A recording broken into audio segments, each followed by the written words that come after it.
Welcome back to Wake Up America Weekend. The U.S. border saw its most secure month on October, the 30,561 total encounters that represent the lowest start to a fiscal year ever recorded by Customs and Border Protection. This morning, let's talk about it with our guests. We're joined by former senior advisor to DHS under Secretary Mayorkas, Lieutenant Colonel Berney Flowers, as well as former DEA County Attaché West Tabor, plus our special guests Cherie Murray and Rob Taub. Welcome to you all.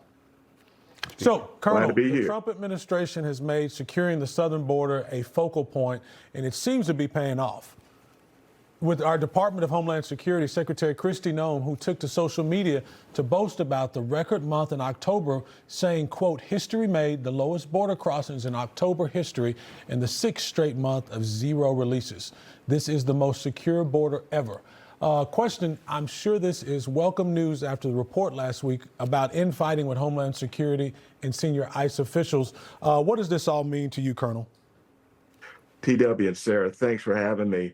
I'm kind of relieved, but I'm also outraged because the issue of the day is it tells that the Biden administration, the Harris administration, the Mayorkas administration did such a poor job. We've got thugs and criminals running around all over there at Houston. So the ability to make record arrests just indicates that how bad the Biden administration was. So I'm happy to see that Secretary Noem and the president are doing their thing. 3 cheers to them. Yeah, really good point. Let's get your thoughts on that as well, Michael.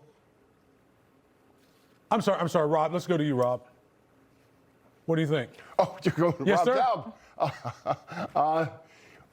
I think that the prior administration's border patrol situation was a disaster.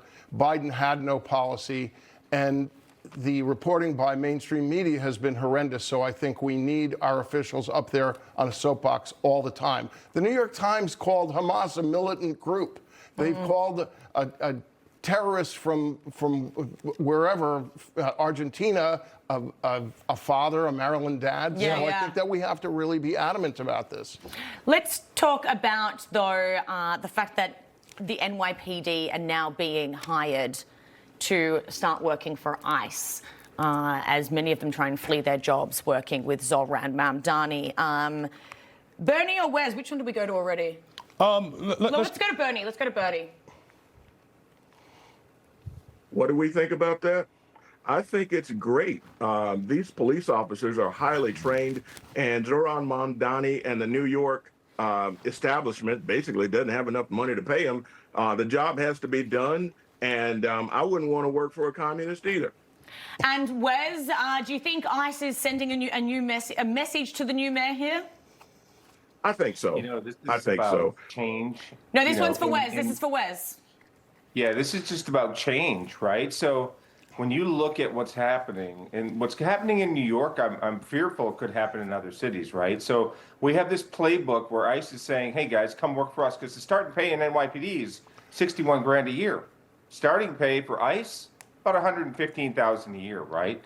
And you get a lot of cool gear, you get to go all over the country, you have jurisdiction wherever you want to go. The bottom line in this is the people, the citizens of New York City are going to be the ones that are going to suffer in this.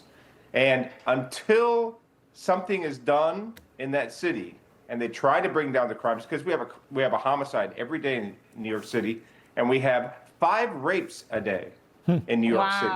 Now, what do you think is going to happen when you have a diluted system? Because all my contacts, one of my former partners, NYPD 3rd grade detective Scott Miller, we talk about this all the time. He's like, listen, these guys are not going to put themselves at risks because they're not going to go to jail.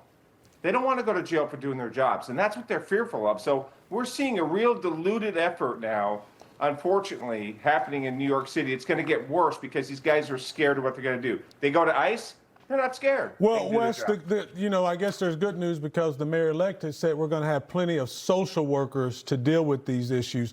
But, Cherie, I want to go to you. We know that Mamdani did have this to say about ICE. Take a listen.